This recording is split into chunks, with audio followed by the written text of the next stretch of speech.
Bonjour à tous, je vous invite à vous abonner à cette chaîne, à aimer, à partager, à commenter ces vidéos, c'est très important. C'est une manière de nous soutenir. Merci à vous tous.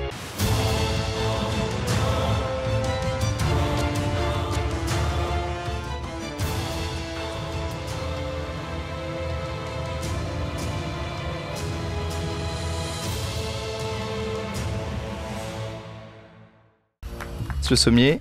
Bonjour. Alors vous êtes notre partenaire, vous êtes Omerta, vous êtes directeur de la rédaction Omerta, vous êtes auteur de La vérité du terrain, récit d'un reporter de guerre aux éditions Bouquin et dernièrement de Jusqu'au dernier Ukrainien, récit d'un reporter de guerre aux éditions Max Milo. Alors quelle est l'actualité d'Omerta aujourd'hui ?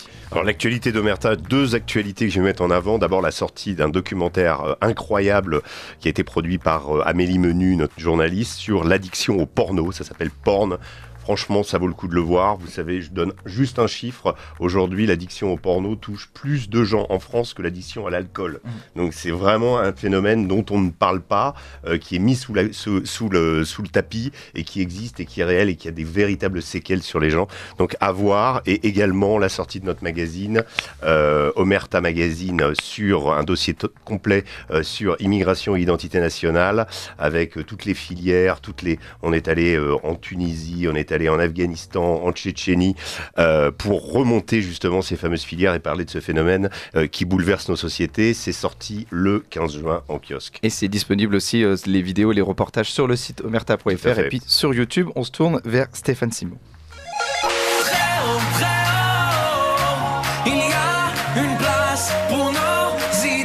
Vue de haut. Bonjour Stéphane Simon. Bonjour à tous les deux. Alors bonjour vous êtes journaliste indépendant, vous êtes fondateur de nouveaux médias, Front Populaire, Néo, Factuel dernièrement, oui. Et vous êtes auteur de Les derniers jours de Samuel Paty, enquête sur une tragédie qui aurait dû être évitée aux éditions Plomb. Alors votre livre commence par la décapitation de Samuel Paty, professeur d'histoire-géographie au collège à Conflans-Sainte-Honorine par un migrant tchétchène, et vous retracez les 10 jours qui ont précédé cet attentat, donc du lundi 5 octobre dans une classe de 4e de ce collège lors d'un cours d'éducation civique et morale. Donc Samuel Paty pose ce dilemme, être ou ne pas être Charlie. Il présente alors des caricatures de Mahomet parues dans le journal Charlie Hebdo, et par souci de ne pas blesser des élèves musulmans, il propose aux élèves qui le souhaitent de ne pas regarder ou de quitter la classe lors de ce laps de temps. 5 élèves quittent la classe à ce moment-là, il n'y a aucune tension, et après ce cours, il y a toute une campagne de dénigrement sur les réseaux sociaux qui engendre donc l'assassinat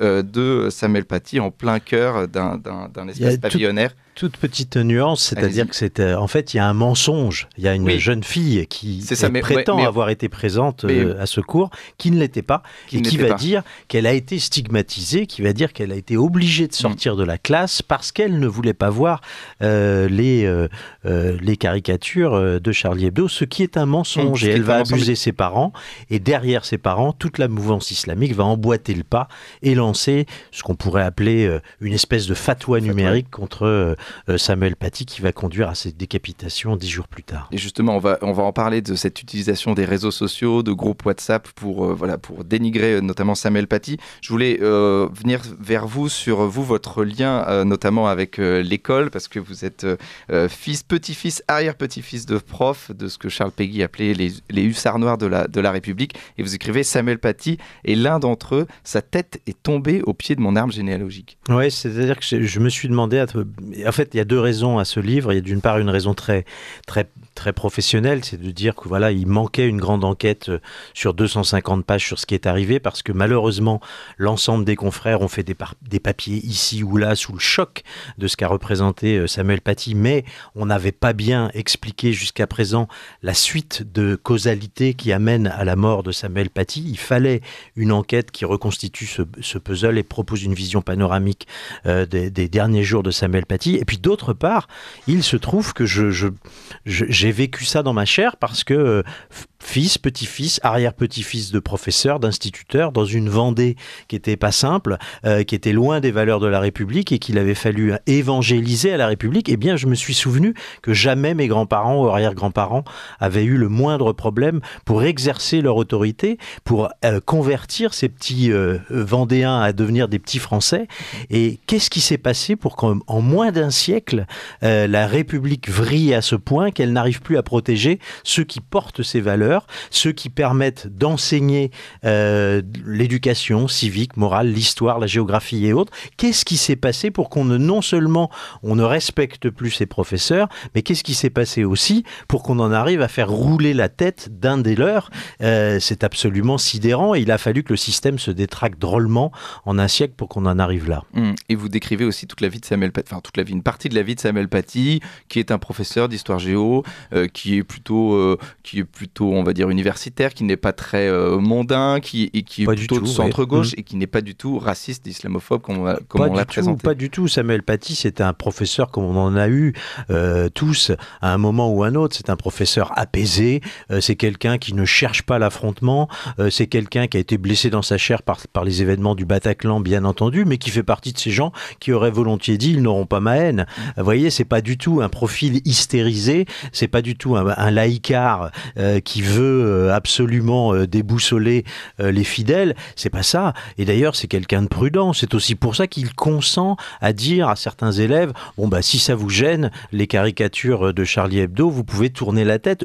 Il dit, le lundi, c'est vous pouvez sortir de la classe parce qu'il y a une assistante de vie scolaire qui est là, et le mardi, comme il n'y en a pas, il dit, vous pouvez tourner la tête. Vous voyez que c'est quelqu'un d'assez prudent, et c'est quelqu'un qui ne fera que son travail. Ce cours, il est demandé, il est au programme, ce cours d'instruction civique et morale, et d'autre part, montrer les caricatures de Charlie Hebdo, c'est quelque chose qu'il fait avec l'appui du réseau Canopé, qui est le réseau, je dirais, qui est de matériel pédagogique qui est mis à disposition de tous les professeurs. Donc Samuel Paty n'a jamais commis la moindre faute, il faut quand même le rappeler, parce qu'il y a des gens quand même à l'époque, on se souvient, même une certaine presse n'avait pas été très très correcte en disant est-ce qu'il n'a pas abusé un peu ce professeur? Est-ce qu'il ne s'est pas livré à une forme de provocation un peu inutile? En vérité, non, aucune. Et on va en parler notamment de la complicité dans cet assassinat d'une partie notamment de ses collègues et puis aussi une partie des médias. Mais d'abord, je voulais revenir avec vous sur l'ensemble de l'histoire. Est-ce que vous pouvez nous rappeler l'ensemble de cette histoire? Vous parliez d'une fatwa. Il me faut 250 pages, donc j'engage tout le monde à lire plutôt le livre. Évidemment, mais c'est pas simple. Le livre. Justement sur ce mensonge, vous l'avez commencé à en parler, ça commence par un mensonge, puis après je donne la parole à Régis Le Sommier. En fait, voilà, il se trouve que dans ce collège qui est assez tranquille, il faut savoir que Conflans-Sainte-Honorine, c'est pas un quartier difficile. C'est d'ailleurs une mixité sociale tout à fait, je dirais, exemplaire. Il y a de la mixité, mais il n'y a pas de problème véritablement. D'ailleurs, j'insiste, le tueur, Abdullah Kanzorov, qui est un Tchétchène, il va venir d'Évreux, distant de 80 km. Donc, c'est grâce à l'emballement des réseaux sociaux que ce type-là entendra parler du collège du Bois d'Aulne. Sinon, c'est un collège qui ne fait pas beaucoup parler de lui. Et il se trouve que dans ce collège, malgré tout, il y a une famille qui est comme dans tous les collèges, il y a une famille qui est un petit peu problématique, qui a connu, il y a une jeune fille qui est, que l'on appelle Zora dans le livre, c'est pas son vrai prénom, mais elle est mineure et elle est encore protégée par la loi. Donc il se trouve que cette mineure, elle a des problèmes, elle, avec l'école. Elle en est à sa 11e inscription sur son carnet de correspondance en espace d'un mois, c'est quand même pas rien. Elle est connue pour se battre à la cantine avec les aliments. Elle ne veut pas porter le masque alors qu'on est en pleine période de confinement. Elle veut pas porter le masque en cours. Elle ment à ses parents. Elle arrache les pages de son cahier de correspondance. Vous voyez un peu le genre d'élève un peu problématique. Et cette gamine est toujours très protégée par ses parents qui vont croire comme vérité d'évangile, si vous voulez, que voilà, elle a été stigmatisée par son professeur d'histoire-géographie, alors qu'elle est en train tout simplement de se faire virer par la principale qui en a marre de lui mettre des inscriptions et des signalements sur son cahier de correspondance, qui en a marre de ce profil et qui donc la met à pied parce qu'elle est problématique. Et elle va se servir du cours de Samuel Paty pour laisser à penser que c'est à cause de ce cours-là que elle, bonne petite élève musulmane, eh bien, elle a été stigmatisée et qu'on la vire. Donc, on va voir son père monter au créneau, aller voir la principale dans un sans-génisme absolument incroyable. C'est-à-dire que ce type-là débarque sans rendez-vous avec la principale, demande à être reçu sur le champ, va traiter le professeur Samuel Paty de voyou, il va demander son exclusion, enfin, on croit rêver, tant on a des gens qui sont sûrs d'eux, tout à fait, je dirais, autoritaires, mettant le bordel au collège, menaçant d'appeler les journalistes qu'il connaît, menaçant de faire une manifestation devant le collège. Enfin, on voit que la principale, elle est absolument débordée par les événements. Et puis, il n'y a pas que ça. C'est que ce monsieur, avec une de ses connaissances, qui est un islamiste, lui, très connu des services de police, puisqu'il est de tous les combats pour la baya, pour le voile, depuis les années 90. Il a été compagnon de route de Dieudonné. Eh bien, ce monsieur Sefrioui, va lancer avec le père de famille, Brahim Chnina, ils vont lancer des vidéos où ils réclament la vengeance, entre guillemets, et l'exclusion de ce professeur voyou qui est Samuel Paty. Et ça va faire boule de neige sur les réseaux sociaux. La montée des périls va être considérable, c'est-à-dire que les vidéos vont être partagées. Et le week-end précédant l'exécution de Samuel Paty, la mosquée de Pantin a relayé ces vidéos. Et là, ce sont des centaines de milliers de personnes qui ont vu passer cette vidéo et qui prennent fait et cause contre Samuel Paty. Samuel Paty va se rendre compte, et c'est ça que le raconte ce livre, de l'abandon. Il est laissé seul à se débrouiller face à cet océan d'hostilité. Il ne peut pas tellement compter sur ses collègues. Il y en a un ou deux qui ont un comportement exemplaire, mais certains montrent plutôt des signes d'écart plutôt que de solidarité. Il va se sentir lâché par sa direction qui ne le soutient pas. Le référent laïcité va demander à ce qu'il s'excuse, à ce qu'il soit tenu à distance, qu'il n'aille surtout pas expliquer sa pédagogie aux parents d'élèves. Enfin, tout ça fait que malheureusement, Samuel Paty va être progressivement laissé seul face au péril. Il se sait menacé et puis malheureusement, à la fin, il n'est même pas raccompagné chez lui par un de ses collègues et malheureusement, le vendredi 16 octobre, il y a à l'extérieur du lycée, il y a un islamiste du nom d'Abdullah Anzorov, un Tchétchène, qui l'attend, qui va passer 3 heures devant le lycée à essayer de trouver quelqu'un qui lui indique qui est Samuel Paty. Il y arrivera, des adolescents vont être complices de la désignation de Samuel Paty. Ces adolescents ne savent pas exactement ce qui va advenir à Samuel Paty, mais ils savent quand même qu'il va avoir une bonne correction et ils vont pointer du doigt Samuel Paty. S'ils pointent du doigt Samuel Paty, il faudra quand même se demander pourquoi ils le font. Et puis, ça c'est le procès qui le dira. Et Samuel Paty va être tué d'abord et ensuite décapité, sa tête photographiée et envoyée sur les réseaux sociaux. On a là un crime absolument abject. Et c'est ce que vous racontez dans votre livre, Les derniers jours de Samuel Paty, Stéphane Simon. Je donne la parole à Régis Le Sommier. Alors, Stéphane, moi je voulais vous demander, est-ce que vous pensez, moi je me souviens dans l'époque, évidemment, de l'onde de choc que ça avait provoqué, des funérailles de Samuel Paty, des déclarations, une sorte de réveil de la classe politique et de l'éducation nationale. Enfin, en tout cas, est-ce que d'abord, selon vous, d'autres meurtres comme celui de Samuel Paty sont possibles aujourd'hui? Et est-ce que ça a servi à quelque chose? C'est-à-dire, est-ce qu'au niveau aujourd'hui du suivi d'éventuels enseignants menacés, il y a plus de vigilance, ou est-ce que finalement il n'y a rien qu'à changer? Malheureusement, j'ai envie de vous dire que la situation ne s'est pas beaucoup améliorée.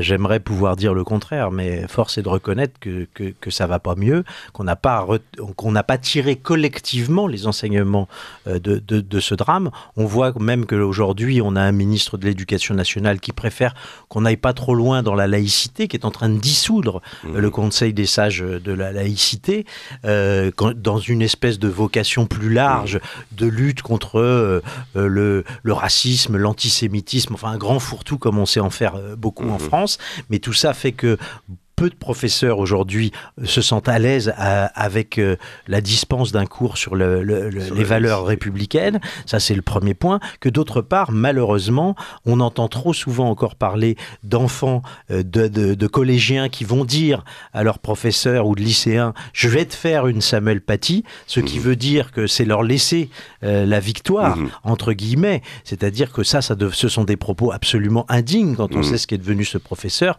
que ça puisse être tenu sans encourir l'exclusion immédiate. Il faudrait avoir des dispositions d'une fermeté absolue contre ce type de propos.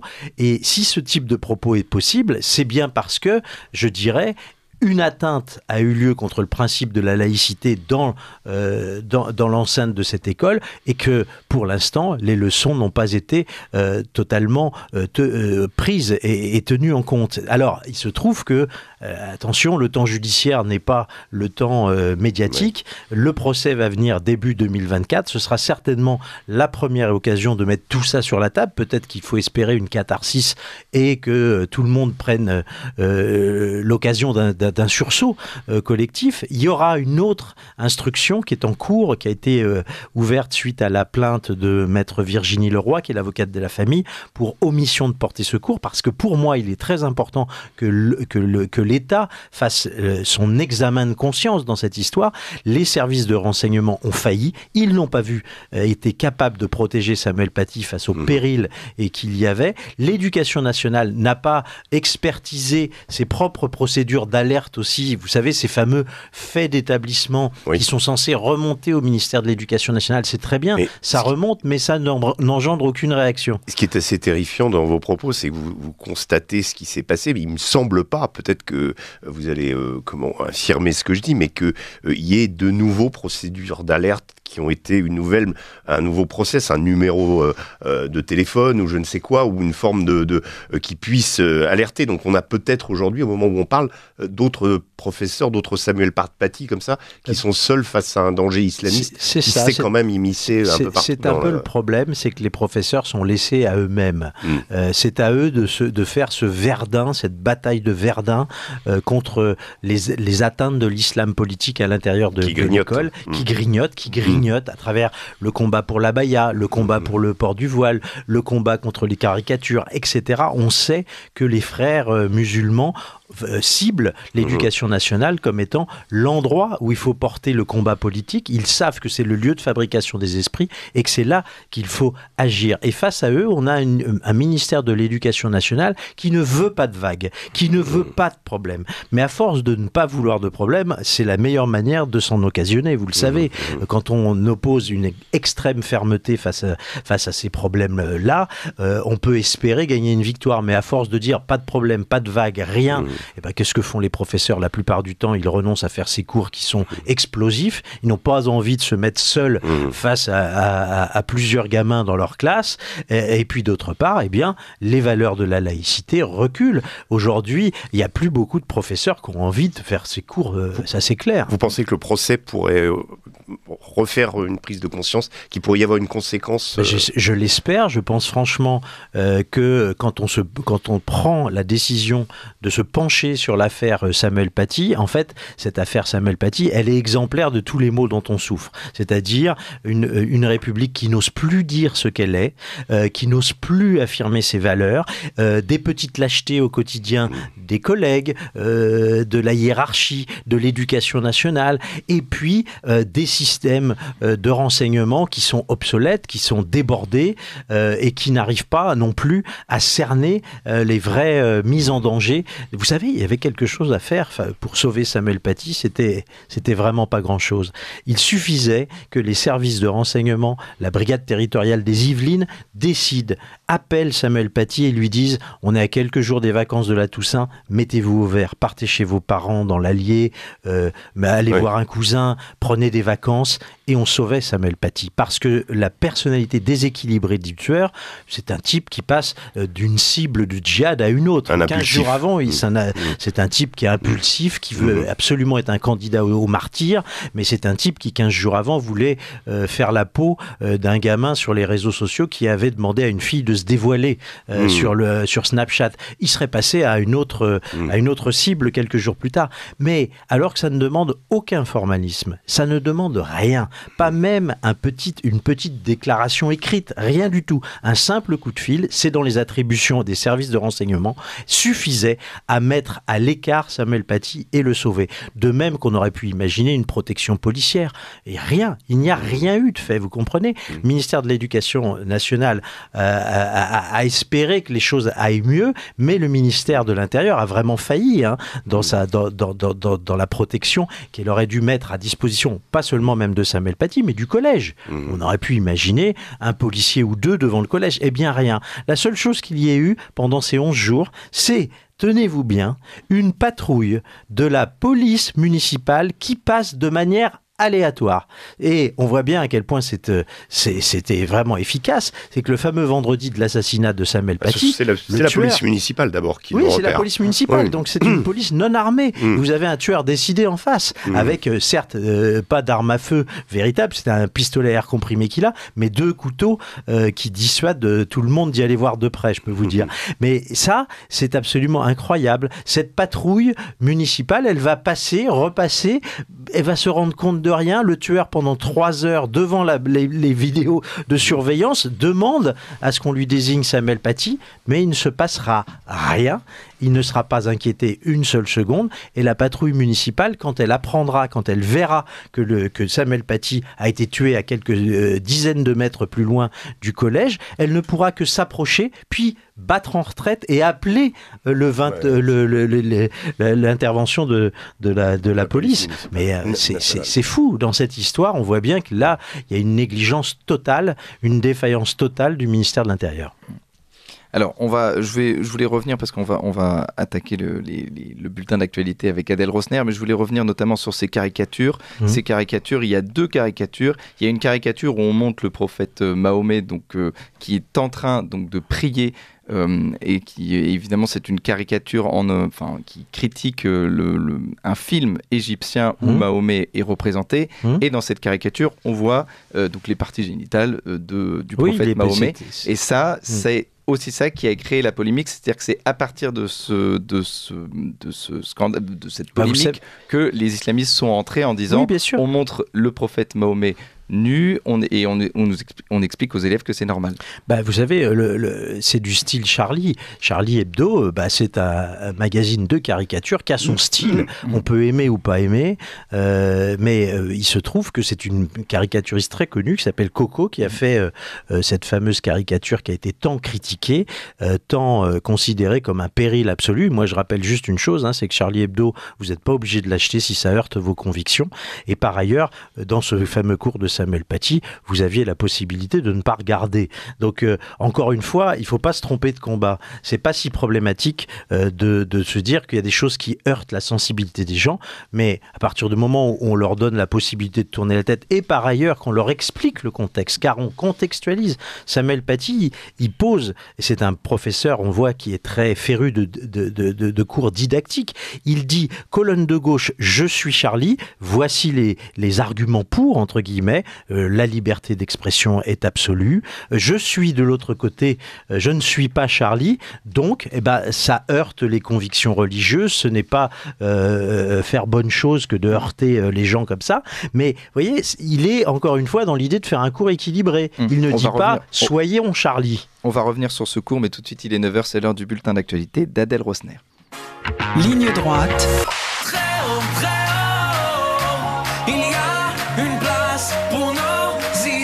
Vue de haut. Et Stéphane Simon, donc on parlait de ces caricatures et de ce débat aussi qui a eu lieu entre ces 10 jours, évidemment entre ce cours et la décapitation de Samuel Paty, sur est-ce que c'était véritablement opportun de montrer ces caricatures, sachant qu'il y a donc 2 caricatures. Il y a une caricature où l'on montre donc le prophète Mahomet nu, enfin en partie nu, et puis il y a aussi des caricatures où finalement après Charlie Hebdo, la une de Charlie Hebdo, où on montre Charlie Hebdo dessine Mahomet en disant tout est pardonné. Donc il y a 2 sortes de caricatures, et il y a une caricature qui a fait plus polémique, c'est évidemment celle où il y a on voit les parties génitales du prophète Mahomet, et c'est à partir de là qu'on en a fait toute une polémique.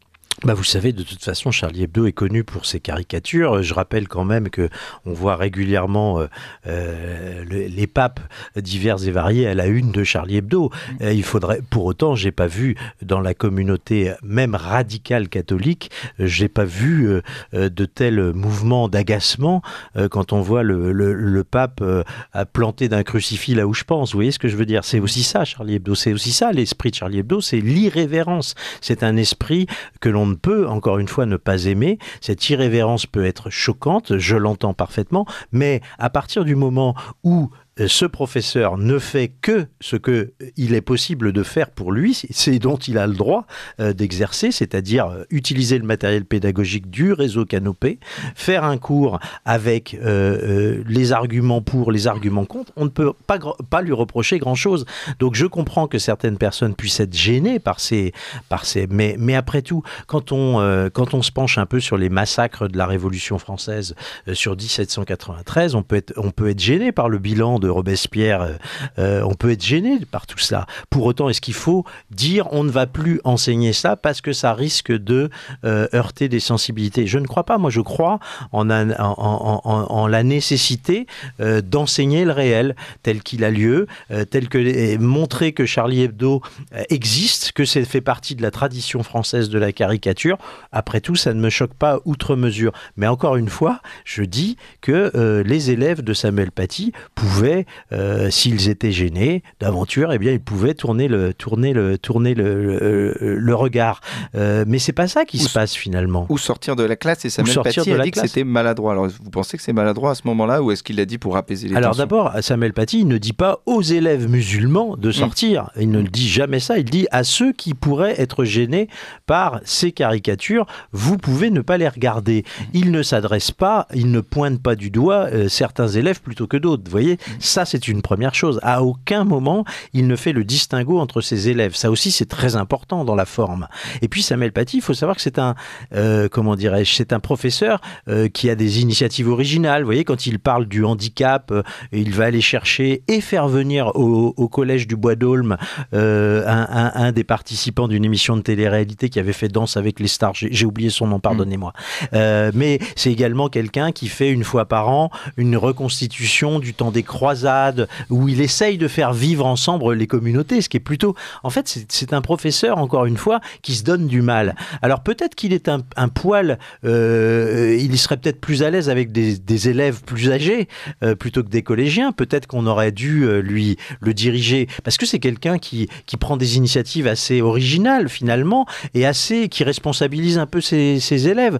Donc voilà, est-ce que pour autant il faut lui ôter la vie? Certainement pas, ça vous voyez bien le problème. Et c'est d'ailleurs incroyable de penser que Samuel Paty, quand il termine son cours, le lundi et le mardi, le même cours mais à 2 classes différentes, 2 quatrièmes différentes, eh bien il dit...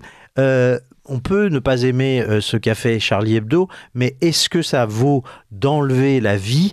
Car la vie est sacrée, certainement pas. Et il ne se rend même pas compte qu'il est prémonitoire pour lui-même, en fait. C'est ça qui était absolument terrible dans cette affaire. Et on rappelle que dans la classe en question, il n'y avait aucune tension parmi les élèves. Ça aussi, c'est très important de dire. Le premier jour, il y a 5 élèves qui demanderont à sortir de la classe, qui vont être accompagnés par l'assistante de vie scolaire. Ils vont passer quelques minutes, car dans un cours d'1 heure, la projection de ces quelques caricatures, ça ne dure que 3-4 minutes. Vous voyez, c'est vraiment un tout petit épisode sur un ensemble beaucoup plus large. Et puis le lendemain, il n'y aura pas plus de réactions. C'est-à-dire que les élèves, une fois qu'ils rentrent, ils continuent. Le cours se termine, on plie sa trousse, on range ses stylos et en avant, et on passe au cours suivant. Il n'y a absolument rien qui se passe et qui justifie qu'on puisse après déclencher une telle hostilité contre Samuel Paty. Les élèves n'ont pas été plus que ça choqués. Les parents d'élèves n'entendront parler qu'après, je dirais, la détermination de Brahim Chnina, donc le père de cette gamine problématique, à se faire justice lui-même, entre guillemets, et à réclamer l'exclusion du professeur. Sinon, il n'y avait pas de quoi enflammer le collège. Régis Le Sommier. Est-ce que vous ne croyez pas finalement que quand on observe en fait ces réactions, elles proviennent d'une part en fait d'une interprétation de l'islam, ou en tout cas d'une tradition comment perpétuée chez certaines familles. Je ne vais pas dire radicalisé, parce que en fait, c'est un milieu plus large, vous le savez bien. Moi, je me souviens d'avoir eu des discussions sur la notion de laïcité dans les pays arabes, et c'est une notion avec laquelle le monde musulman a quelques difficultés. Il y a notamment une confusion qui est entretenue, et je voulais vous interroger sur justement ces familles, et la famille de cette gamine problématique. C'est-à-dire qu'en fait, laïcité égale athéisme, en fait, est perçue comme une absence de religion. On voit un danger vis-à-vis de la religion, alors qu'en réalité, il s'agit d'une protection en fait pour la liberté de conscience et pour l'expression justement de toutes les religions. Est-ce que vous ne pensez pas finalement que là, il y a un loupé dans l'intégration en France aujourd'hui, avec un certain nombre de gens qui, même s'ils sont là depuis plusieurs années, continuent à percevoir cette laïcité comme un danger, à le transmettre à leurs élèves.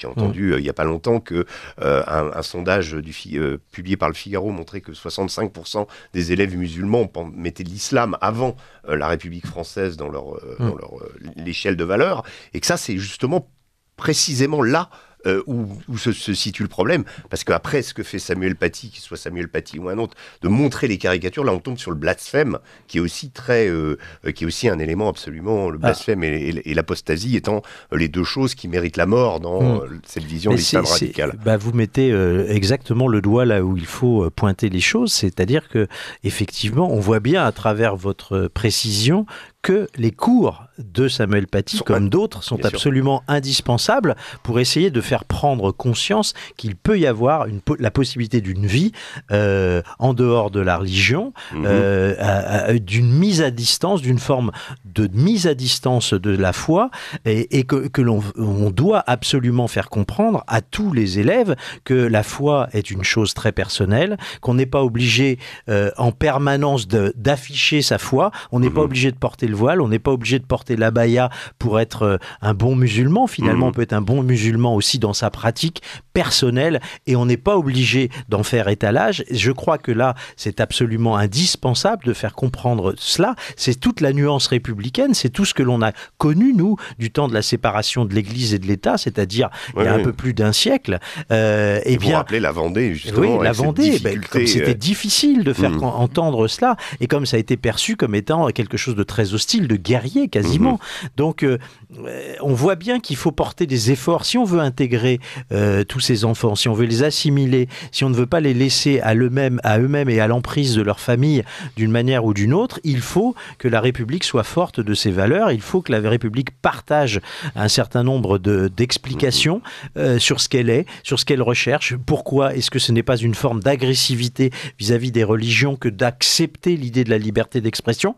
Tout ça montre l'absolue nécessité de tenir ses cours et d'être vigilant sur ces questions-là.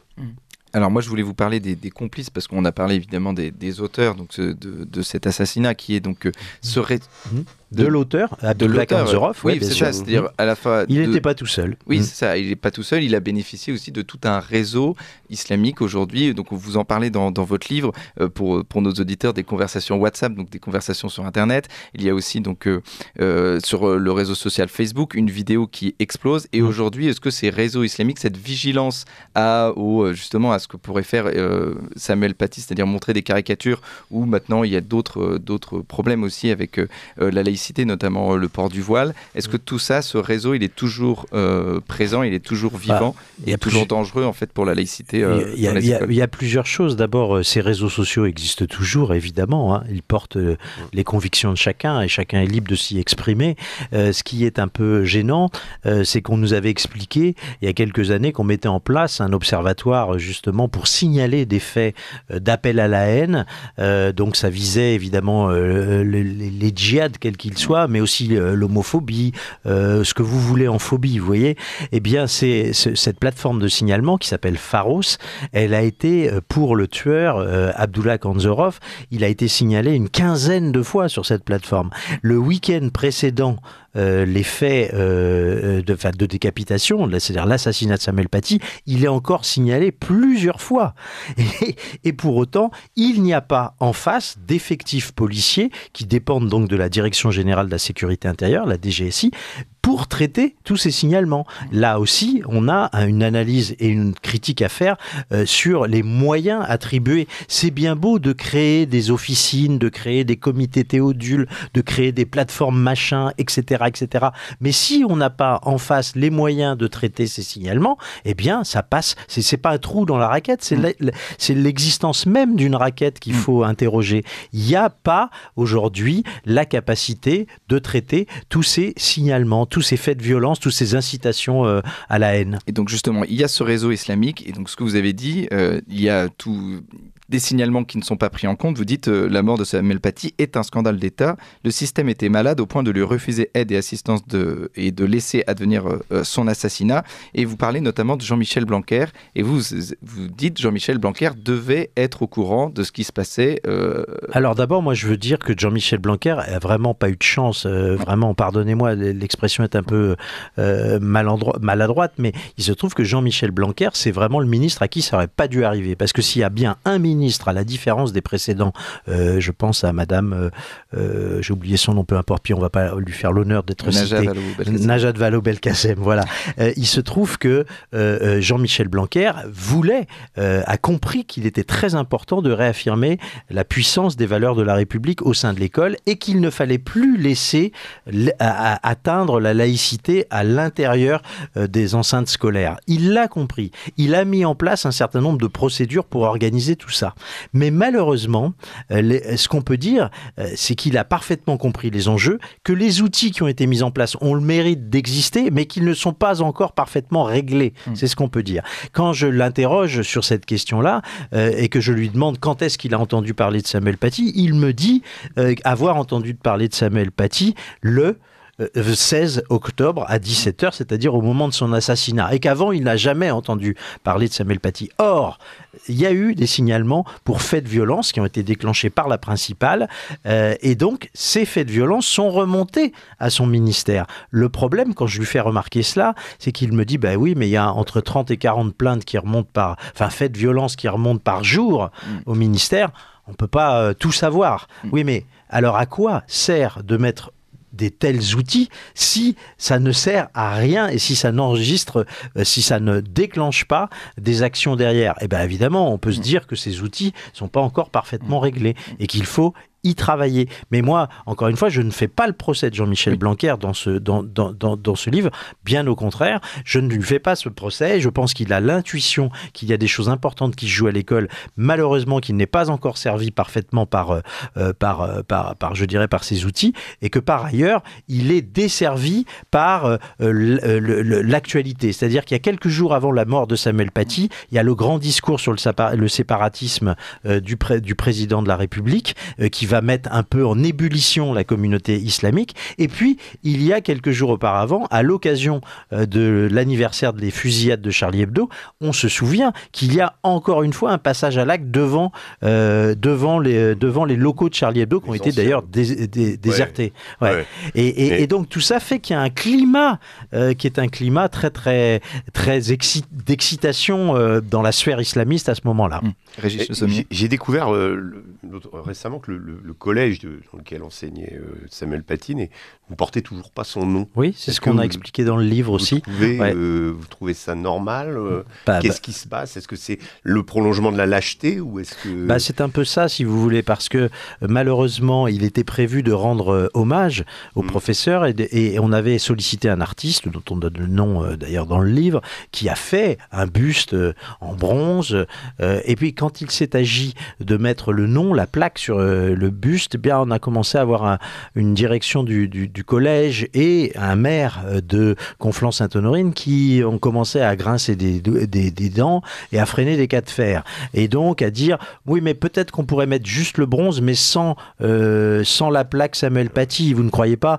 Alors donc du coup, la famille a dit, si vous avez honte de Samuel Paty, ne faisons pas ce buste. Et donc de fil en aiguille, on s'aperçoit que sous prétexte qu'il ne faut pas raviver les tensions, on on renonce aussi à... on est loin d'affirmer les valeurs de la République. Ah là, on est très très loin. C'est la continuité de la lâcheté. Merci beaucoup Stéphane Simon pour ce livre, Les derniers jours de Samuel Paty aux éditions Plomb. Merci Régis Sommier, on rappelle que vous êtes directeur de la rédaction Omerta, que nous pouvons voir donc deux de vos reportages, l'addiction au porno, immigration et identité nationale, sur le site omerta.fr et puis sur YouTube.